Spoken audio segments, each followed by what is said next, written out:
dalam keadaan darurat. Sistem saraf pada manusia terdiri dari otak, sumsum tulang belakang, organ-organ sensorik, dan semua saraf yang menghubungkan organ-organ tersebut dengan seluruh tubuh. Sistem ini bekerja dengan mengambil informasi melalui bagian tubuh atau indera tertentu. Dalam menjalankan kerjanya, sistem saraf terbagi menjadi dua susunan, yaitu sistem saraf pusat dan sistem saraf tepi. Sistem saraf pusat terdiri dari otak dan sumsum tulang belakang. Sedangkan sistem saraf tepi terdiri dari saraf yang menghubungkan saraf pusat ke seluruh tubuh kita. Adapun saraf tepi terbagi ke dalam dua susunan besar, yaitu saraf somatik dan otonom. Secara garis besar, terdapat 3 bagian pada sistem saraf pusat manusia. Ketiga bagian tersebut yaitu otak. Otak adalah mesin pengendali utama dari segala fungsi tubuh. Organ ini merupakan bagian dalam sistem saraf pusat manusia. Jika saraf pusat merupakan pusat kontrol tubuh, maka otak adalah markas besarnya. Otak terbagi ke dalam beberapa bagian dengan fungsinya masing-masing.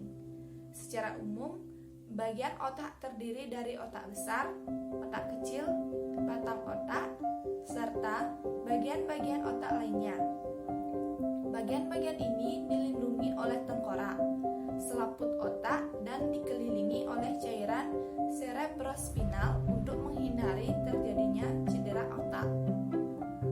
Sama dengan otak, sumsum tulang belakang juga merupakan bagian dari susunan saraf pusat.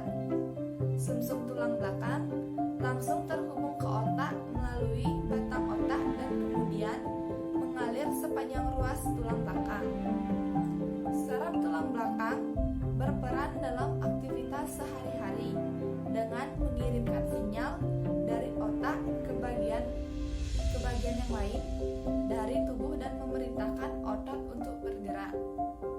Selain itu, sumsum tulang belakang juga menerima masukan sensorik dari tubuh, memprosesnya, dan mengirimkan informasi tersebut ke otak.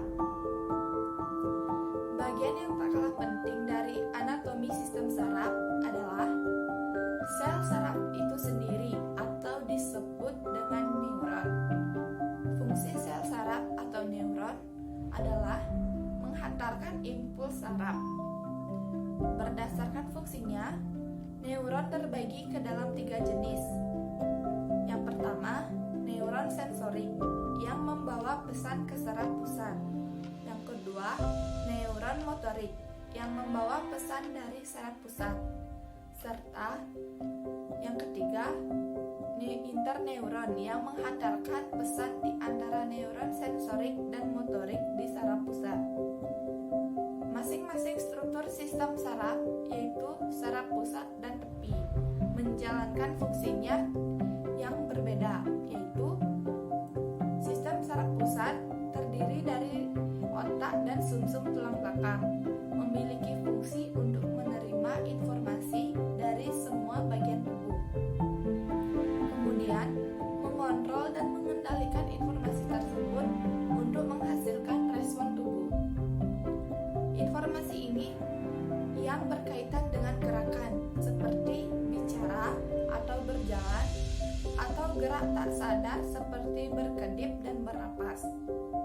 Bentuk informasi lainnya seperti pikiran, persepsi, dan emosi manusia.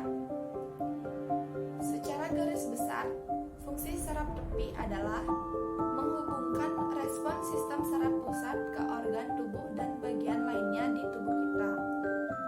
Saraf ini meluas dari saraf pusat ke area tertular tubuh sebagai jalur penerimaan dan pengiriman rangsangan dari dan ke otak. Masing-masing susunan saraf tepi, yaitu somatik dan otonom, memiliki fungsi yang berbeda. Sistem saraf somatik bekerja dengan mengontrol semua hal yang kita sadari, dan secara sadar mempengaruhi respon tubuh kita, seperti menggerakkan lengan, kaki, dan bagian tubuh lainnya. Fungsi saraf ini menyampaikan informasi sensorik dari kulit, organ indera, atau otot ke sistem saraf pusat. Selain itu, saraf somatik juga membawa respon keluar dari otak untuk menghasilkan respon berupa gerakan. Sebagai contohnya, saat menyentuh termos panas, saraf sensorik membawa informasi otak bahwa ini adalah sensasi panas.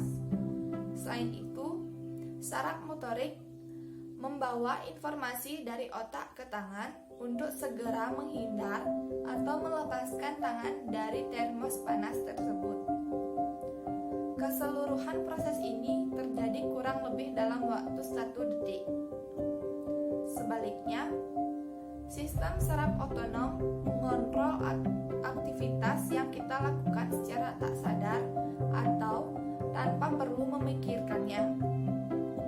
Sistem ini terus-menerus aktif untuk mengatur berbagai aktivitas seperti bernapas, detak jantung, dan proses metabolisme lainnya. Ada 2 bagian dari saraf ini.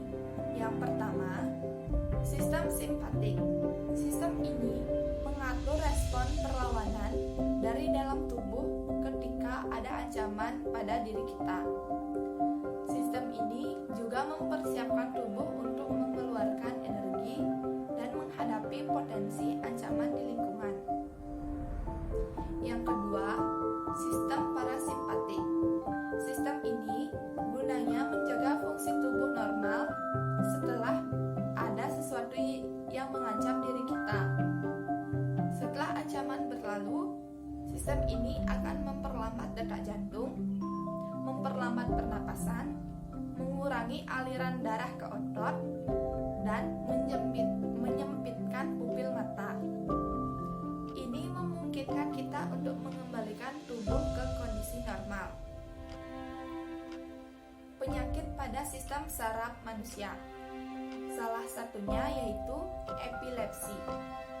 Epilepsi adalah gangguan penghantar impuls listrik pada sel-sel saraf. Penderita biasanya akan mengalami kejang dan mulut berbusa. Epilepsi merupakan gangguan neurologis kronis yang ditandai dengan tiba-tiba dan berulang-ulang serta kejang. Biasanya kejang berlangsung 1 hingga 2 menit. Kejang merupakan hasil dari aktivitas listrik yang tidak normal pada otak.